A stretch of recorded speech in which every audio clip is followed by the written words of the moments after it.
Welcome to Let Me Fix This. Enjoy the video. You start by verifying the essentials so you can act quickly.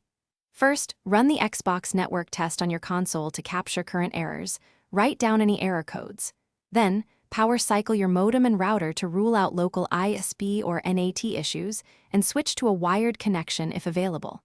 While that reboots, open your account details and note gamertag and console serial. This saves time if you must contact support. Once done, move to deeper diagnostics with these facts in hand. You now isolate the outage layer by layer. Try signing in, then access multiplayer and the store individually so you know what's failing. Reproduce the error to capture patterns. Next, clear the console cache with a full power cycle and remove any alternate MAC address you set previously because stale settings cause issues.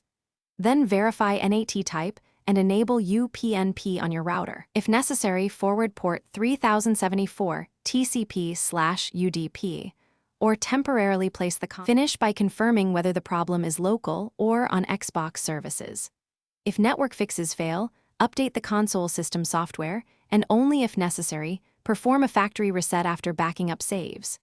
Gather your logs, error codes, and timestamps and contact Xbox support so they can check backend outages tied to your account. If you need a quick confirmation, connect the console to a different network such as a mobile hotspot.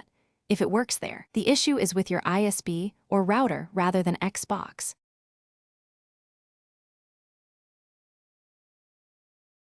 Thanks for watching. If you found this helpful, don't forget to like and subscribe.